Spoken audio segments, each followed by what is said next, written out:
I am a 41 years old male, single dad with a 13-year-old daughter Lacey. My wife died in childbirth and it's just been me and Lacey all her life. My sister has been a big help in raising Lacey, and we do keep in contact with her maternal grandparents. The issue started a couple of months ago when Lacey started her period. I knew this day would come, so I spoke to my sister, my female best friend and my mother-in-law to be well prepared. I gave her the talk with her grandmother and aunt there. I buy her pads and tampons. I even have Midol and heating pads ready for Lacey when she needs them. The problem began when I began to notice a smell coming from Lacey's room. I went in to investigate and found pads and tampons openly disposed of in her wastebasket. I checked her bathroom and it was worse. She had her blood-stained undergarments in the tub. I took out her trash and did my best to get rid of the smell, but I didn't know what to do with the underwear in the tub. Later, I noticed bloodstains on the couch. It took a while of cleaning, but I got them out. I figured that was the end of that. It happened again last month, when I noticed Lacey's room was stinking again. And I saw she didn't even wash the underwear from before. The bathroom was unbearable at this point. Then earlier this week, I saw bloodstains on the couch again. I sat Lacey down and told her that she had to learn to properly dispose of her feminine hygiene products and wash her underwear, as the smell was becoming too much. And to be careful of getting bloodstains on the couch or anywhere she sits. I also noticed her sheets had a lot of bloodstains and brought this up too. I also let her know that it was okay to get blood on things as long as she washed them. And I wouldn't be upset if I saw her bloodstained items being washed. Lacey immediately blew up at me saying that periods aren't gross and that I was period shaming, and that I needed to educate myself on menstruation. I then got texts from my sister and mother-in-law scolding me for making Lacey feel ashamed of her bodily functions. But I honestly wasn't trying to convey that periods are gross. I was trying to convey that her hygiene needed to be addressed and that the smell was becoming unbearable. I just wanted to make sure that Lacey knew how to properly dispose of pads and tampons without it smelling, and that I wouldn't be annoyed if she washed her blood-stained items. We have washed the sheets with hydrogen peroxide and purchased some OxyClean for future instances should we need it. I have asked her aunt and grandmother about, and they'll be able to give her more info as different hygiene products she can use. My husband, Asian, and I, American, welcomed our firstborn 4 weeks ago. The baby is healthy, thank God, but I'm exhausted, haven't fixed my hair, barely able to shower and cannot sleep. My husband's family had been pressuring us to visit to meet the baby. I tried to hold them off as much as I could, but yesterday, I was surprised to find them standing on the porch. Turns out hubby invited them for dinner.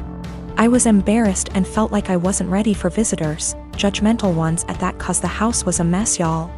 Anyways, my husband sat with them while I fed my son. Then later I asked my husband if we should order takeout for dinner. He said no, because his parents would find this rude and unwelcoming. He suggested that I go inside the kitchen and prepare something, anything long as it's homemade. I said fine, then went and made some mac and cheese. The reason I prepared this meal is because of how easy it is. Once I served the family, my husband's mom looked at me and was appalled. I noticed something was wrong. She asked if I really found it appropriate to serve her and the family mac and cheese. I asked why not, and she went on a rant about how disrespectful this was and that I clearly have no experience in what is right and wrong when it comes to hosting. I said, excuse me? Who said I signed up to host an expected visit from them? And she took it as in I didn't want them there. Her husband said they were just there to finally see the baby that I kept them from seeing for an entire month. That's a whole month of his life they missed out on. We had an argument and they decided to go home. My husband said that deciding to serve his family mac and cheese was more offensive than serving them nothing at all. I told him I was too exhausted to cook their traditional feasts, that I was forced to learn from his mom. He took offense and said that I was being mean and disrespectful towards not only his family but his culture. I went inside the bedroom to stay with my son. My husband stayed on the phone with his family for an hour, then kept giving me the cold shoulder, and refused to eat what I cook in support of his family. I understand how some guests might find it offensive, especially his family, but I was just trying to make a quick homemade meal like my husband wanted. My twin sister, May, and I are identical. At the end of our first year of college, I was in a car accident, and I ended up with a facial scar and major trauma. I started seeing a therapist because of the nightmares and the fact that I was panicking any time I got into a car. That led to me realizing there were some deeper issues, which we worked on. As part of that work, I got a physical. Started working with a dietitian to fix my diet and the smorgasbord of vitamin deficiencies it caused. I started working out, strength training 3 days and sprints or hit on 3 with our older sis. By the end of our first year of college, we had each gained about 30 pounds. By the end of the next year, I had lost half of it, but I was smaller at 134 pounds than my previous 120 because of the muscle mass. And that's been my size for the past half-decade. I found a new beautician, and she gave me long layers to make my natural curls be curls instead of waves of frizz. I always wanted but that my old one said would look bad and refused.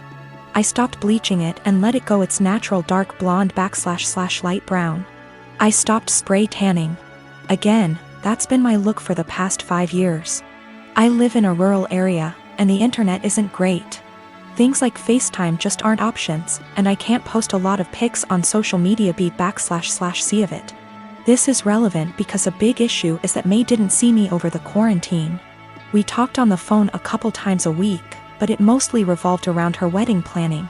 She got engaged before the Rona put us on lockdown. I wasn't her mo, so mostly I was being told decisions, not involved in the process.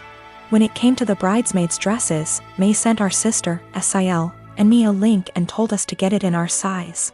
Same with hair and makeup, but we had to arrange for a beautician because May's wouldn't do more than 4.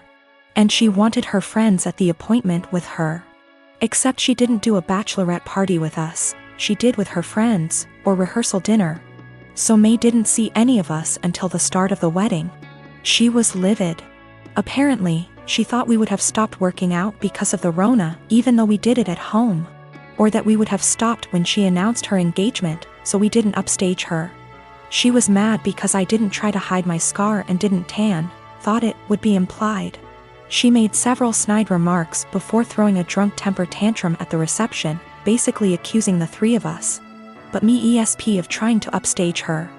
I don't have that excuse be / see I was a DD so sober, but I, quite famously, have a low tolerance for angry or crying drunks.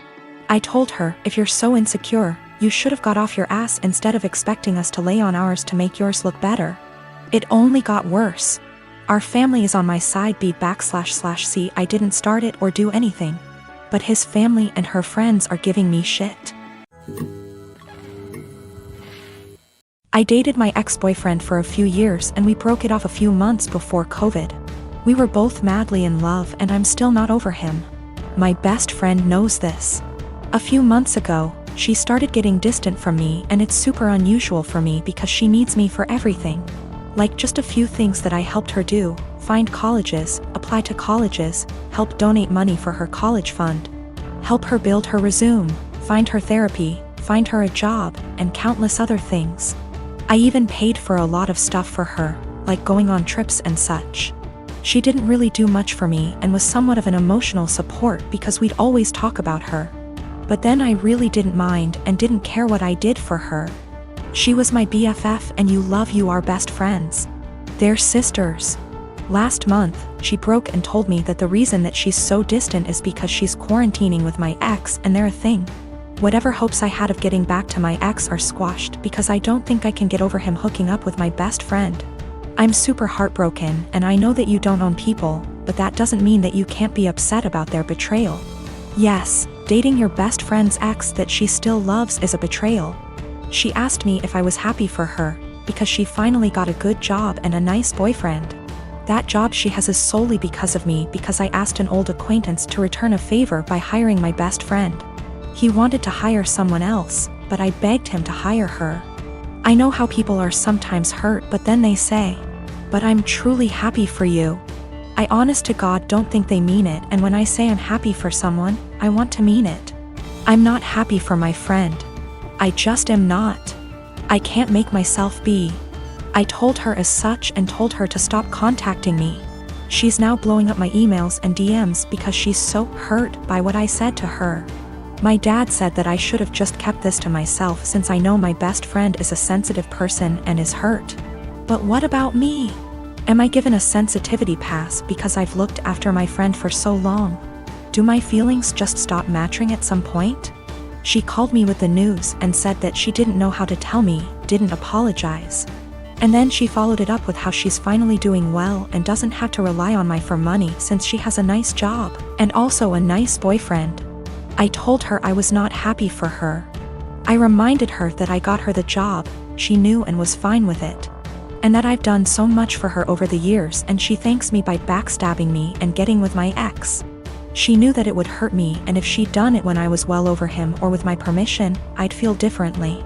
Then, I told her to not contact me again because clearly I'm her friend, but she was never my friend, and I want to stick with people who are supportive toward me and reciprocate my friendship.